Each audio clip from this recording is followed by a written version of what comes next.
எதுக்கு என் பின்னாடி வர? உன் வீடு இங்கிட்டா இருக்கு, போக வேண்டியதானே? தனியா போறல, அதான் கரை தாண்டுற வரைக்கும். உனக்கு ஏதாவது ஆயிடுச்சுன்னா?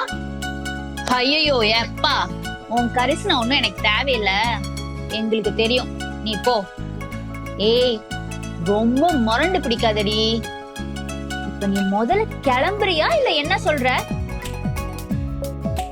இந்தாரு, உன் மேல ஆசைப்பட்டதுக்காக ரொம்ப வரட்டாத. ஊருக்குள்ள எங்களுக்குன்னா எம்பிட்டு பயம் தெரியும்ல. இப்ப முதல்ல நீ போறியா இல்லையா?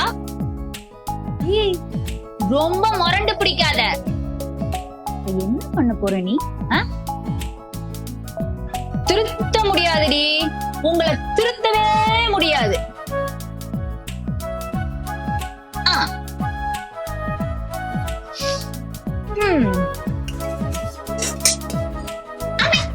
என்னடி இப்பதான் விடிஞ்சதா உனக்கு?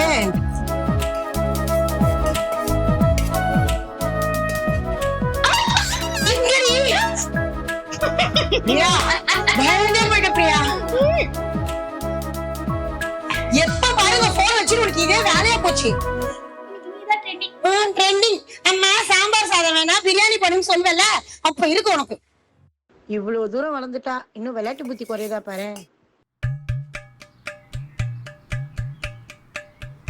ஏய் பிரியா, நீ இங்கே இருக்க?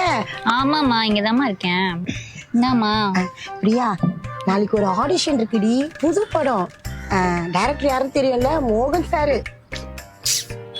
என்ன அப்படி சொல்ற? ஏய், அவர் இது வரைக்கும் எடுத்த 2 படமும் சூப்பர் ஹிட்டி. 2 படத்துல ஹீரோயினி புதுமுகம் தெரியும்ல. எனக்கு என்னவோ இந்த படத்துல உனக்கு தான் சான்ஸ் கிடைக்கும்னு தோணுது. அப்படியாமா? ஆமாண்டி. இப்படிதான் நீ இன்ஸ்டா இன்ஃப்ளூயன்சர் ஆனா ஹீரோயின் ஆயிலான்னு சொன்ன. இப்போ 1 மில்லியன் ஃபாலோவர்ஸ் இருக்காங்க, ஆனா ஹீரோயின் சான்ஸ் அது இல்ல பிரியா. எனக்கும் சின்ன வயசுல ஹீரோயினி ஆகணும்னு ரொம்ப ஆசை. எங்க வீட்டுல யாரும் எனக்கு சப்போர்ட் பண்ணல. எங்க காலத்துல இந்த மாதிரி இன்ஸ்டாலாம் கூட கிடையாது. உனக்கு அப்படி இல்லடி, உனக்கு சப்போர்ட் பண்ண அம்மா நான் இருக்கேன். நீ கான்ஃபிடென்டா இரு, அடுத்த படத்துல நீ தான் ஹீரோயினி. அப்பனா இனிமேல் இந்த அக்கா ரோலு, தங்கச்சி ரோலு, ஃப்ரெண்ட் ரோலு இதெல்லாம் நான் பண்ண மாட்டேமா? ஓ, ஸ்ட்ரெயிட்டா ஹீரோயினி தான். ஆமா ஆமா, நீ வேணா எழுதி வச்சுக்க, நான் சொல்றேன். மோகன் சாரோட அடுத்த படத்துல நீ தான் ஹீரோயினி. அப்படியாமா? அட ஆமாண்டி கண்ணு. என் ஃப்ரெண்ட் ஒருத்தி, அவ லவ் பண்ண பையனே போலீஸ்ல மாட்டி விட்டா. அதுக்கப்புறம் அந்த பையனை லவ் பண்ணி கல்யாணமும் பண்ணிட்டா. ஜாலியா இருக்கா. நான் என்ன பண்ணேன்? திட்டதானே செஞ்சேன். அதுக்கு போய் கட் கட் வெயிட் பண்ணுங்க, டைரக்டர் பாத்துட்டு கூப்பிடுவார். ஓகே.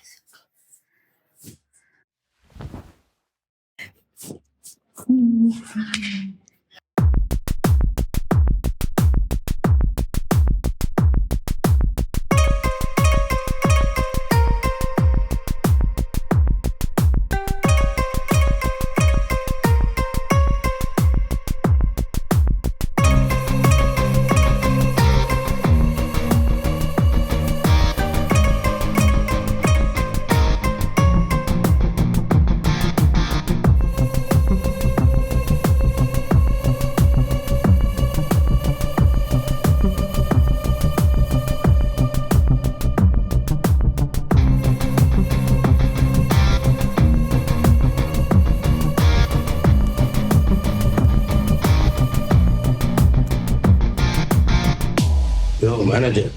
அதெல்லாம் பண்ணிடலாம் சார், ஒன்றும் பிரச்சனை இல்லை, நான் பேசிக்கிறேன் சார். ஓகே. என்ன மேடம், டைரக்டர் சாருக்கு ரொம்ப பிடிச்சு போச்சு. இந்த கதைக்கு அவர் மனசுல என்ன உருவம் இருந்ததோ உங்க பொண்ணு அச்சசலா இருக்கான்னு சொல்லிட்டாரு. ரொம்ப தேங்க்ஸ். ஆமா, சரி சரி. இப்ப என்ன சொல்றாரு? சரி சரி, முடிச்சிட்டு நான் மீட்டிங்ல இருக்கேன், அப்புறம் பேசுறேன். சரி சரி. என்ன சொல்லுங்க மேடம்? அடுத்த வாரம் பூஜை, அதுக்கு அடுத்த வாரம் ஷூட்டிங்கு, பட்ஜெட் 15 கோடி. ஹீரோ யாரு தெரியுமில? நவீன். டைரக்டர் சார் உங்க பொண்ணே பிக்ஸ் பண்ண சொல்லிட்டாரு. ரொம்ப சந்தோஷம். ஆனா அதுக்கு நீங்க ஒண்ணு பண்ணணும். சொல்லுங்க சார். படத்துல நிறைய ரொமான்ஸ் சீன்ஸ் இருக்கு. அதெல்லாம் என் பொண்ணு பண்ணிடுவா. அதுக்கு இல்ல, புதுசா பண்ணதுல கொஞ்சம் கூச்சப்படுவோம். ஸ்பாட்டை போய் சரியா வரலன்னு வச்சுக்கோங்க, டேரக்டர் டென்ஷன் ஆயிடுவார். அவர் ரொம்ப பர்ஃபெக்ஷன் பாக்குற ஆளு. சரியா வரல ஹீரோயினே மாத்திடுவார். அதெல்லாம் என் பொண்ணு கரெக்டா பண்ணிடுவா சார். அது பிரியா, நீ ஒரு நிமிஷம் வெயிட் பண்ணுமா. அம்மாட்ட பேசி.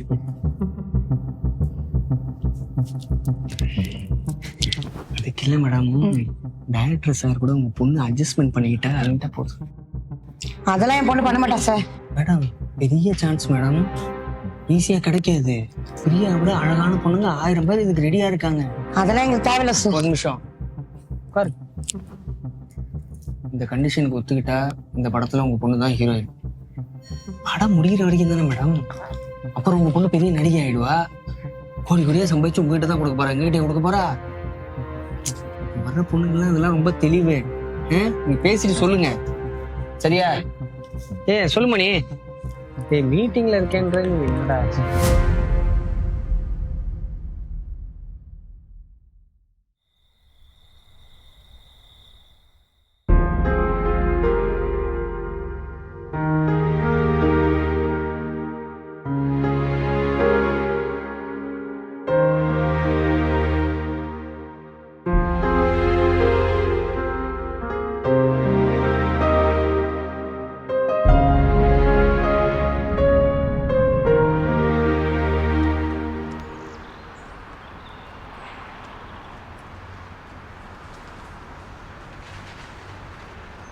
பிரியா, பிரியா என்னடி அதே நினைச்சுட்டு இருக்கியா? நான் முடிவு பண்ணிட்டேம்மா. என்ன? எவ்வளவு நாளுமா ஓடி ஒழிஞ்சிட்டே இருக்க முடியும்? எனக்கும் லட்சியம் கனவு எல்லாம் இருக்கு. அதுக்கு நான் போறேன். புரியல. மோனோட அடுத்த படத்துல நான் தான் ஹீரோயின். என்னடி சொல்ற? அட்ஜஸ்ட்மெண்ட்டுக்கு நான் ரெடிமா. பிரியா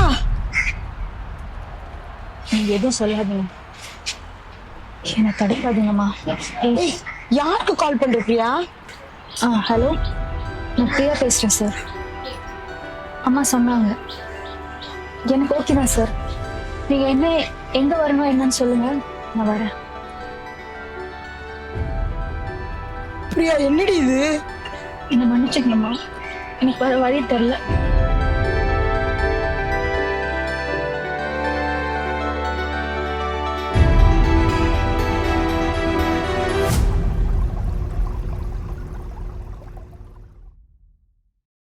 உனக்கு தெரிஞ்ச பொண்ணு சார், உள்ள ரெடியா உட்கார்ந்துருக்கு.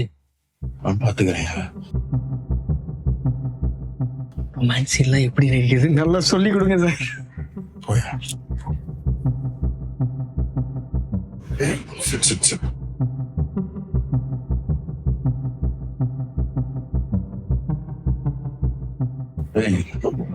இதுக்கு முன்னாடி என் படத்துல நடிச்சவங்க அப்படிலாம் ஒத்துக்கிட்டு தான் வந்தாங்க.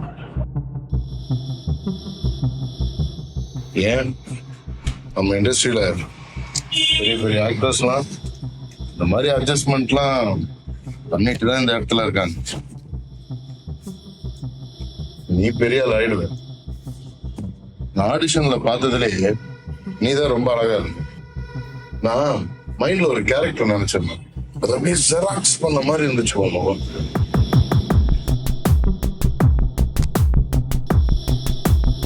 ஏன்னா பாரு, நம்ம படம் ரிலீஸ் ஆச்சுன்னா நீ தான் டாப்ல இருப்ப.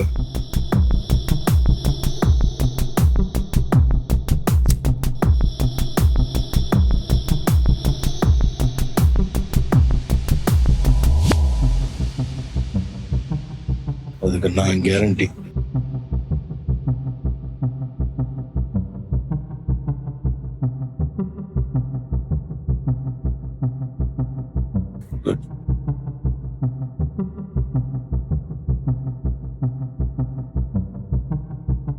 சின்ன வயசுல இருந்து நடிக்கணும்னு ஆசையோ?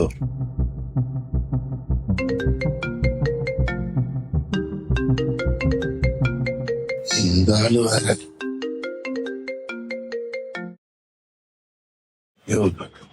என்னையா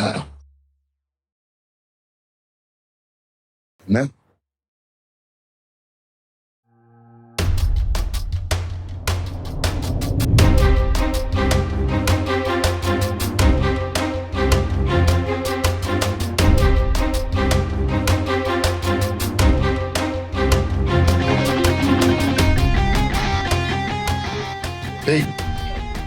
பண்ணிட்டு இருக்க?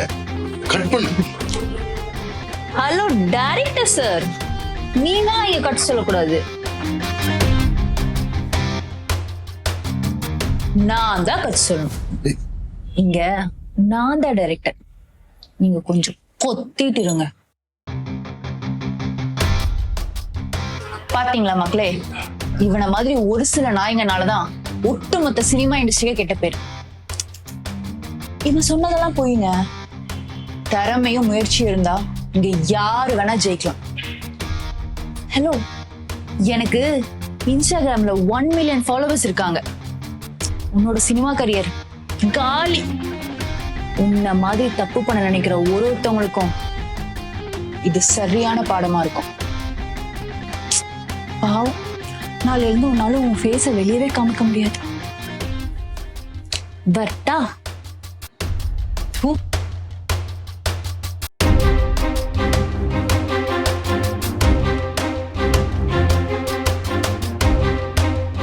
ஹேமா கமிட்டியின் அறிக்கை மலையாள திரையுலகை உலுக்கியுள்ள நிலையில் கதவு தட்டுறது, நைட்ல போய் டிஸ்டர்ப் பண்றது, அது 60ல இருந்து அந்த கதவு தட்டுறது ஒட்டுமொத்த மலையாள சினிமாவையும் புரட்டி போட்டு இருக்கு ஹேமா கமிட்டி. தமிழ் சினிமாவில் நடிகைகள் புகார் அளிக்க முன்வந்தால் டாப் ஹீரோயின்ஸ்ல இருந்து இன்னைக்கு தான் ஷூட்டிங் ஸ்பாட் எப்படி இருக்கும்னு தெரிஞ்ச ஒரு பொண்ணு, ஏன் ஒரு பையன் உட்பட இதை அனுபவிச்சுக்கிட்டே தான் இருக்காங்க. இதுவரைக்கும் 18 வழக்குகள் பதிவு செய்யப்பட்டிருக்கு. ஒரு நடிகையினுடைய கதவு எப்ப வேணுமானாலும் தட்டப்படலாம். அவங்களுடைய வேலையை சரியா செய்வதற்கு நாங்க ஏன் அட்ஜஸ்ட் பண்ணணும்? நிச்சயமா கேரளால அதிகமா இல்லைங்க. இங்க அதை சொல்றதுக்கு யாரும் முன் வரல.